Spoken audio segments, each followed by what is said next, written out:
Paul, I know you and a lot of the writers eventually went on to Freakazoid, and something very interesting that I noticed is that Tiny Toons was very much children-oriented entertainment, Animaniacs was sort of both children and adults, Freakazoid seemed very much surreal, odd, adult humor. And again, was there sort of a conscious effort to follow the age of your audience as they got older? It could be that we were sort of ready to write that. When Freakazoid came along, I was originally a little hesitant to sort of get into it because it was a superhero thing. But then once we started writing it and realized it didn't really have to be a superhero kind of thing, it just had to be really weird and fun and dumb, then that's what we started writing. So I don't know if it was a conscious decision from anybody, but it just felt like this is what we really feel like writing now. Tom, I have sort of a weird question. It doesn't have to relate to much here, but it's something that's driven me nuts for a really, really long time.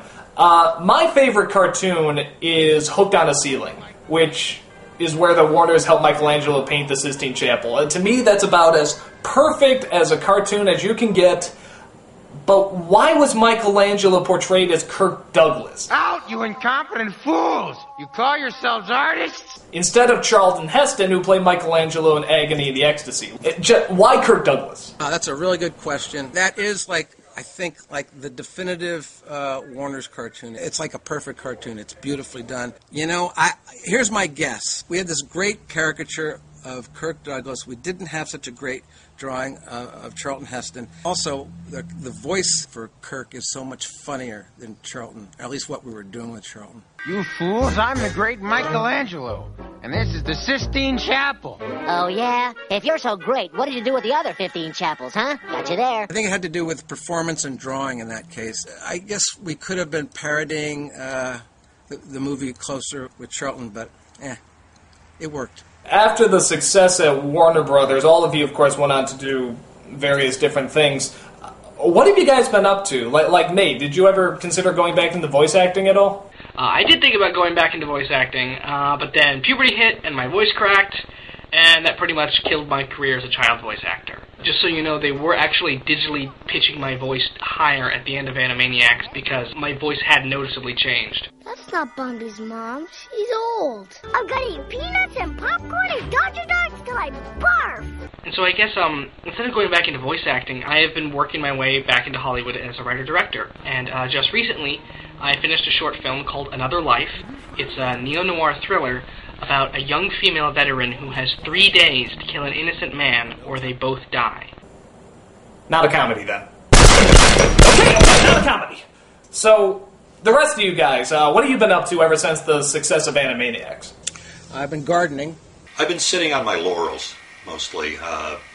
Just trying to milk it as much as I can. After Freakazoid, I did a stint with Peter Hastings at Disney one Saturday morning, and I did a live-action character for him called Manny the Uncanny. Often I ask fans that I meet on Facebook and other places for cash or to sign a loan. Produced and started at a show called Animalia for PBS. Did something called Sushi Pack. I sold a pilot to Nickelodeon. I'm working on Kung Fu Panda. Wait, what, Kung Fu Panda like the movie? It's called Legends of Awesomeness. It's the Nick TV show. So it's CG, but it's half-hour stories. And, John, outside of begging your fans, what have you been doing with your time? Been writing more short fiction, actually, and working on my first novel right now, which is kind of fun. I pitch a lot of stuff. I'm getting together with a lot of the people you're interviewing for this to pitch a new show. And can I ask what that's about? It's about a flock of vultures. It's the first, to my knowledge, the first totally improv animated sitcom pilot. Gathered together a couple very funny actors, Paul Rugg and John McCann, Sherry Stoner and Deanna Oliver, gathered in a recording studio. By the end of the day, they had improv'd an entirely new animated sitcom. That sounds awesome. I'm going to support this. I'm going to get behind this show. I want you to make it happen. Yeah, hey, you think Spielberg's name carries a lot of clout? The Nostalgia Critic. Okay, household name. Everybody knows me. Spielberg, some people in China know him. I don't know. We're going to fly you out here and you're going to improv with these people. That's right. That's right. My methods of improv are very goodish. So, now how about you, Sherry? What have you been doing with your time? Well, I'm a mother. Say no more. I'm working on a couple of projects of my own that hopefully will see the light of day very, very soon.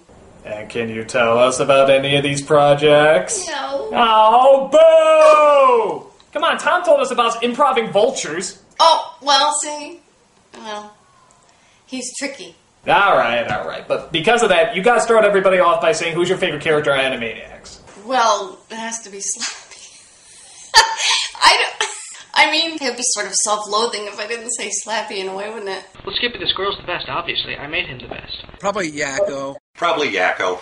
I have to go with Yakko. I know a lot of other people like Yakko. It might be prosaic. I'm going to go with Wacko. All right, and technically, the last question I'm going to ask you guys is, what's your favorite episode that any of you have worked on? I like Cookies for Einstein because I was desperate to find a way to end it, and my wife suggested that Acme backwards was sort of like E equals MC squared, so I sort of like that one. And I think I have two. One is Bumby's mom, and the other would be Bubba Bobob Brain. Yeah, I really have to name my favorite? Yes, and you only have 5 seconds. 5, 4, 3, 2, I'd 1. say it's a toss-up between Woodstock Slappy and Star Warners. You still don't win the car. I really enjoyed Space Probed. I love science fiction, and I was able to include a lot of the films that I really like. I think it's episode 85 that has the two-note song where Wacko is trying to convince Dr. Scratch and Sniff that you can still make music out of just 2 notes. In that song, there's this childlike joy and wonder in finding beauty in even the simplest music.